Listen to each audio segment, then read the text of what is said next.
Salam sejahtera Malaysia, denyut nadi suara rakyat bergema di channel ini. Jangan lupa tekan butang subscribe, like dan share. Malaysia kita punya, cintai Malaysiaku, kita jaga kita.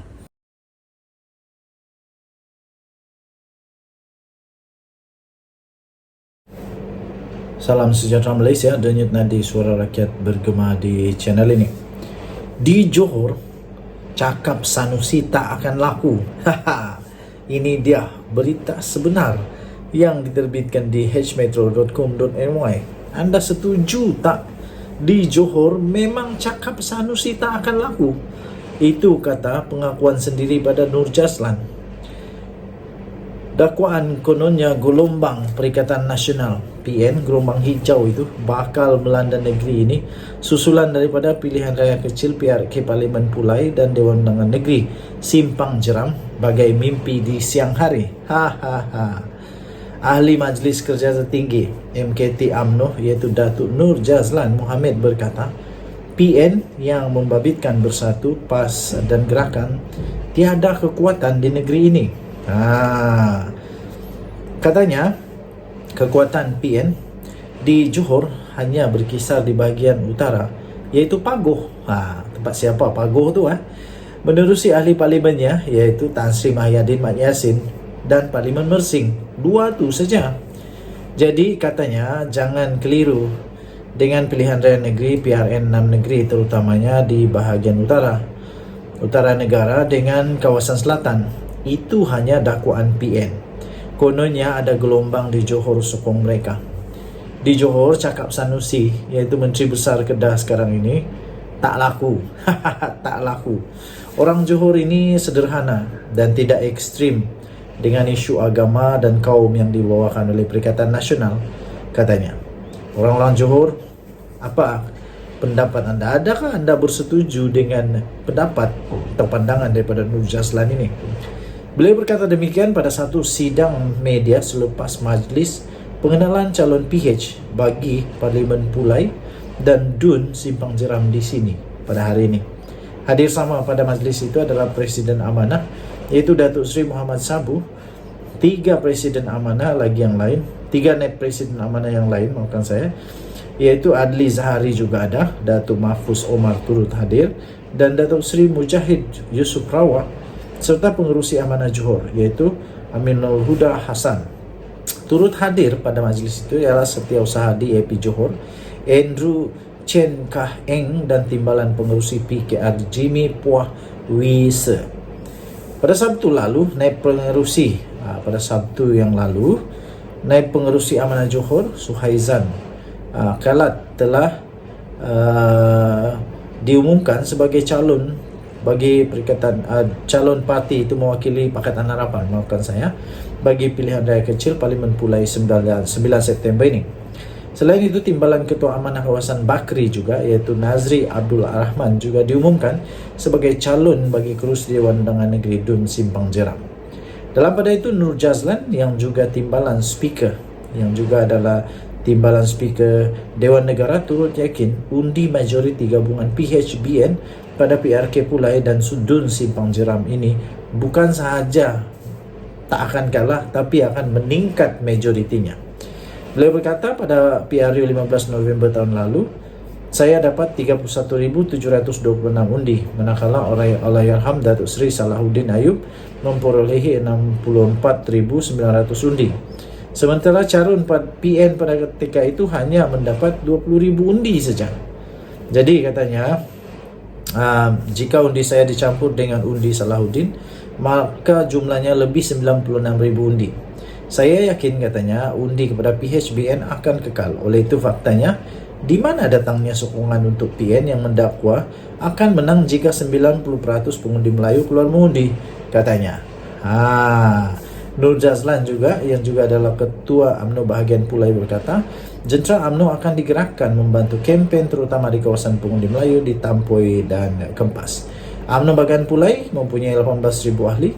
Jentera UMNO akan bersama PH bergerak berkempen dan mendekati pengundi di Parlimen Pulai yang terdiri daripada 2 kawasan DUN, Kempas dan Perling, katanya. Denyut nadi suara rakyat bergema di channel ini. Bye-bye.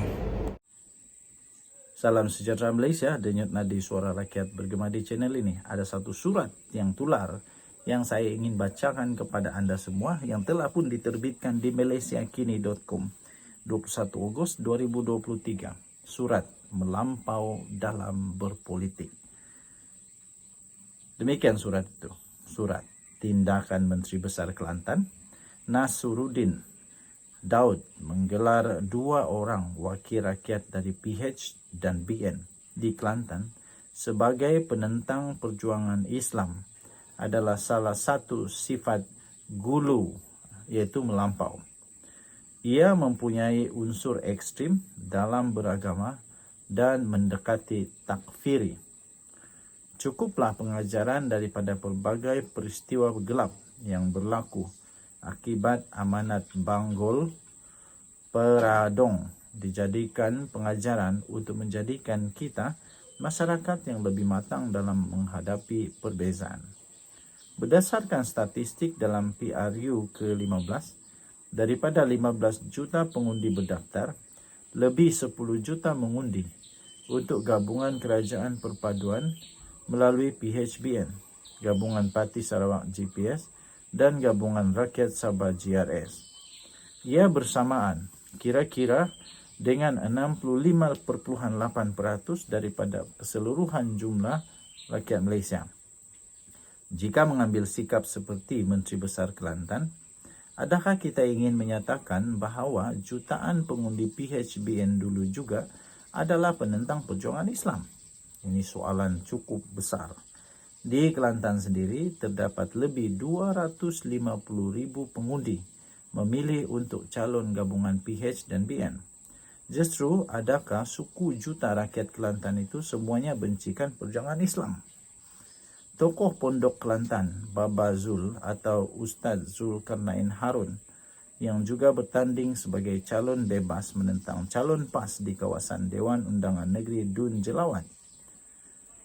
Islam perpaduan dan bukan tunggangan. Menganggap kekalahan PAS sebagai kekalahan Islam adalah kesalahan besar. Di negeri yang PAS tidak memerintah, termasuk di peringkat persekutuan, Islam tetap berkembang dan kepentingan agama terus terbela.